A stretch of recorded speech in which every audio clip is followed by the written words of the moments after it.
नमस्कार। नमस्कार। ये आपका जो आज लोकसभा में आप लोगों ने दावेदारी कर दी है, इसके बाद एक बड़ा मुद्दा उठता है कि आपकी पार्टी कोई राष्ट्रीय पार्टी नहीं है। तो ऐसे में एक फंड मैनेजमेंट का आप कैसे इसको मैनेज करेंगे और आपके पास फंड कहाँ से मुहैया होगा? ये एक सवाल बहुत बड़ा आता है सामने।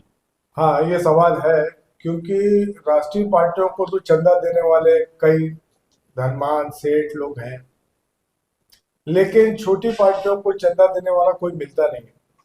ये बात आपकी बिल्कुल सही है।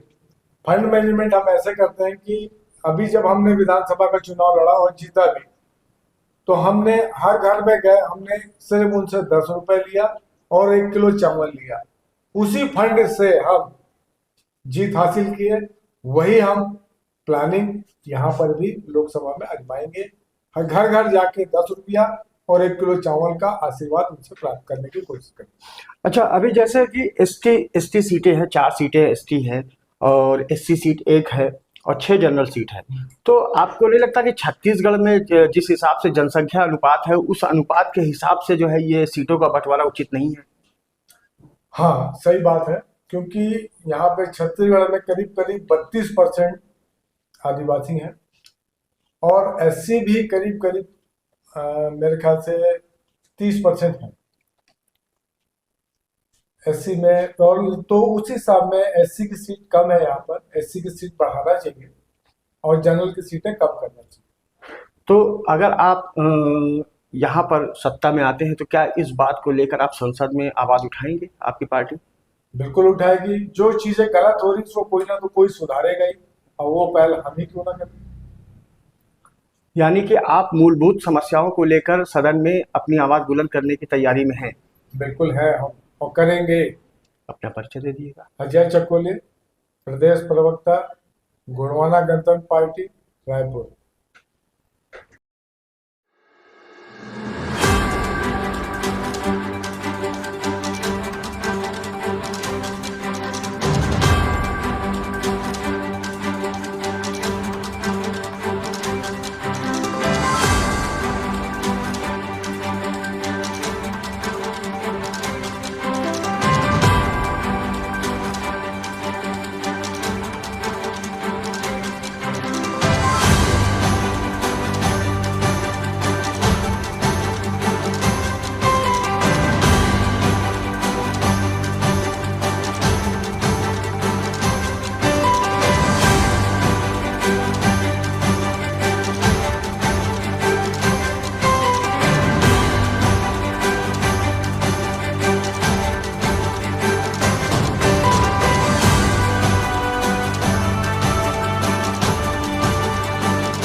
गणतंत्र पार्टी में ने 11 लोकसभा प्रत्याशी उतारने की सूचना प्राप्त हो रही है। इस बारे में आपका स्पष्टीकरण क्या है? बिल्कुल सही है। हमारे पूरे छत्तीसगढ़ में 11 लोकसभा सीटें हैं, जिसमें से 4 सीटें एसटी है, 1 सीट एससी है और 6 सीटें जनरल है।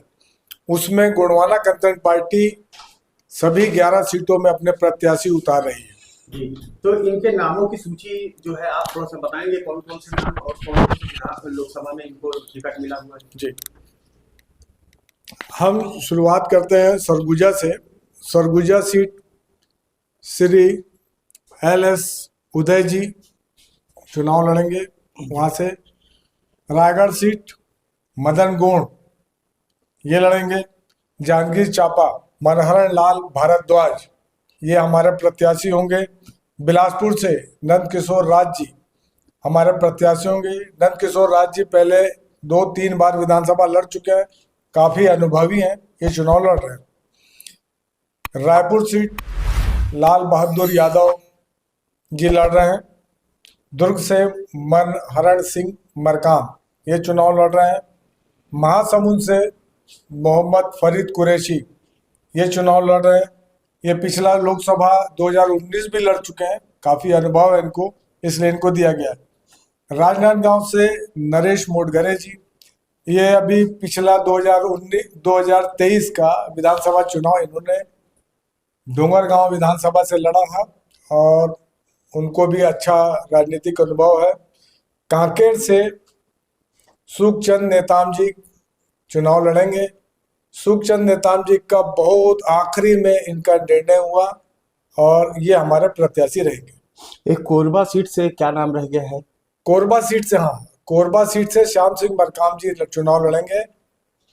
श्याम सिंह मरकाम जी जो है प्रदेश राष्ट्रीय महासचिव भी हैं और अभी ये 2023 में लोकसभा विधानसभा का चुनाव लड़े थे प्रेमनगर से और इनको अच्छा खासा वोट मिला था। उस समय इनको करीब करीब 36,000 वोट मिले थे। अभी जैसा जिस हिसाब से माहौल चल रहा है उस हिसाब से क्या लगता है कि विधानसभा में जिस हिसाब से भाजपा ने सबको पटखनी दी है, कांग्रेस भी यहाँ से गायब हो गई है और अब लोकसभा में भी भारतीय जनता पार्टी का दावा है कि कोई भी पार्टी उनके सामने टिक नहीं पाएगी, तो आपका क्या कहना है? ऐसे में आपकी पार्टी क्या मूल मुद्दों को और उद्देश्य को लेकर उतरेगी? देखिए, इतना विधानसभा में इतनी विपरीत परिस्थितियां थी, न बसपा जीत पाए, न जोगी कांग्रेस जीत पाया, न कोई अन्य दल जीत पाया, एक भी, दो राष्ट्रीय दलों को छोड़ के कोई नहीं जीत पाया। लेकिन गोंडवाना गणतंत्र पार्टी का एक प्रत्याशी विजय हुआ, श्री तुलेश्वर मरकाम जी।